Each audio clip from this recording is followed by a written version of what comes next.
तिलकायत जी। अरे नीचे रखो जरा।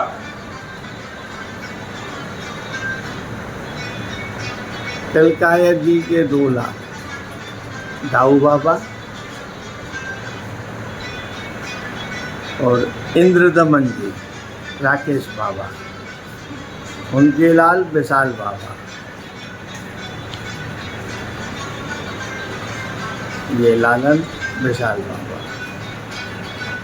2006 के अंदर ये नवनीत प्रिया जी की वो हवेली है जहाँ ब्रिज में उनके आगमन का एक प्रोग्राम, जिस प्रकार से मेरे माथे में सातों गादीपति तिलकायत और सातों निधि एक साथ लगभग 300 साल पहले वो इस ब्रिज में थे। आज की डेट में Yamuna pollution spiritual solution, bridge pollution और स्पिरिचुअल सॉल्यूशन अध्यात्म के तहत सातों निधियों के आह्वान के लिए ही श्री यमुना महायज्ञ का महोत्सव हर साल 2023 से चल रहा है। उसकी अपेक्षाएं, उसमें संकल्प में सिर्फ इस बात की हैं कि ये ब्रिज में पधारें तो 84 कोस का अपने आप, सभी तीर्थों का अपने आप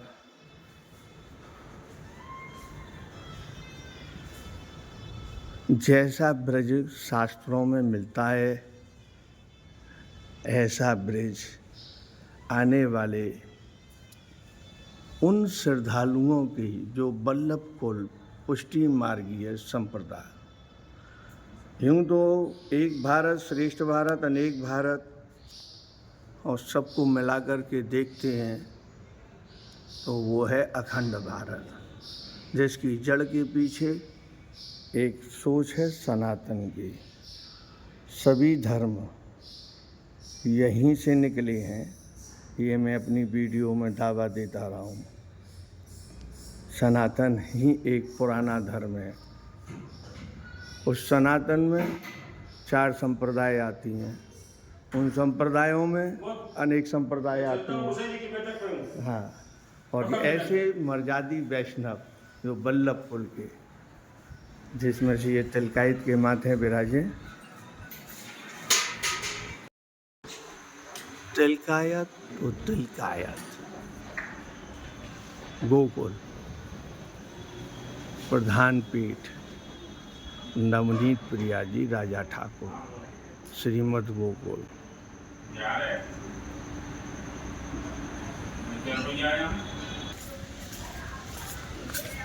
आज वृंदावन की कुंज गलियों के लिए विरोध भी हो रहा है और पक्ष में भी है, लेकिन गोकुल की भी कभी इन्हीं गलियों में फिर सवाल खड़े होंगे।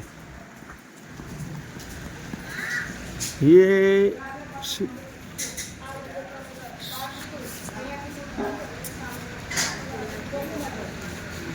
7 लाल महाप्रभु जी,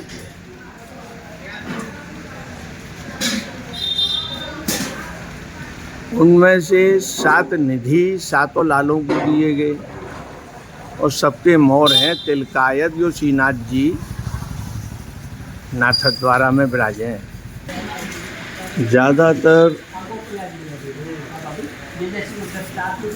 जय जय श्री गोकुलेश का जो जैसे एक सनातन में से आज की डेट में निकला हुआ एक इस्लाम धर्मी ऐसा है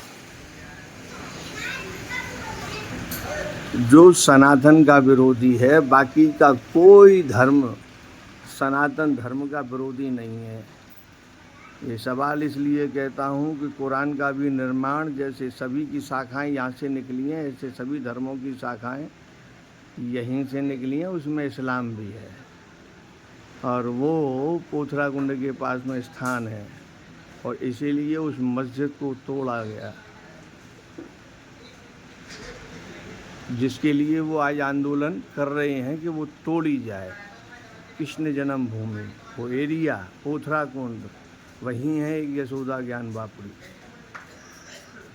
जहाँ से कुरान को पढ़ के इस्लाम।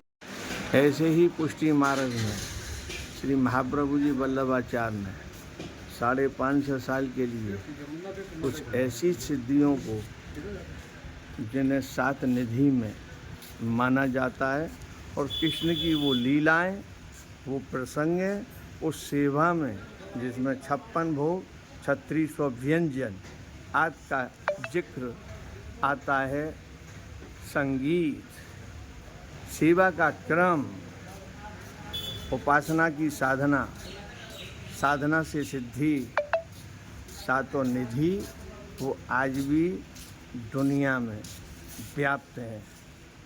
हमारी मुहिम 7 निधियों को ब्रज में एक बार एक साथ पूरे 84 कोष भ्रमण कराने का ऐसा कल्पना है। निधि के ठाकुर हैं, वो ब्रज से गए हैं और ब्रज के ही ठाकुर हैं और ब्रज के ही हैं। तो जब इनको अपनी ज़रूरत होती है तो ये कहीं भी जा सकते हैं, आ सकते हैं, और जबकि अगर ब्रज के हित में ही अगर इन्हें आह्वान किया जाए तो ये क्यों नहीं आ सकते हैं। ये सवाल 7 गादीपति और 7 गादीपति के तिलकायत के सामने जरूर गूंजना चाहिए। क्या यमुना और ब्रज के हित में इन 7 गादियों को, पतियों को इस बात पर मंथन करना चाहिए कि ये 7 निधि यहाँ आने चाहिए ब्रज में, और अगर आते हैं तो ब्रज यात्रा का वो भ्रमण कार्यक्रम कौन सी संबंध और कौन सी साल का हो।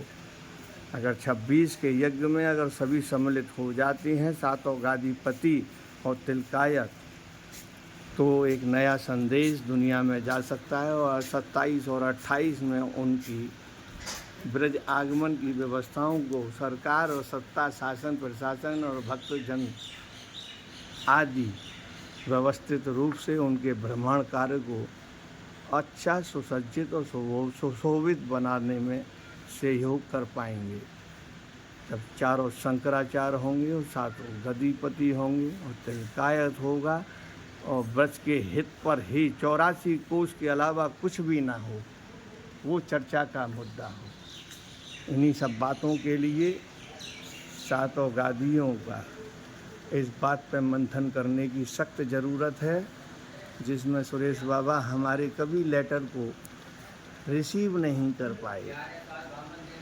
जब तो उन्हें एक लेटर ज़रूर रिसीव करना चाहिए, जवाब दें न दें। 7 निधियों को एक साथ ब्रज के हित में ज़रूर निकलना होगा।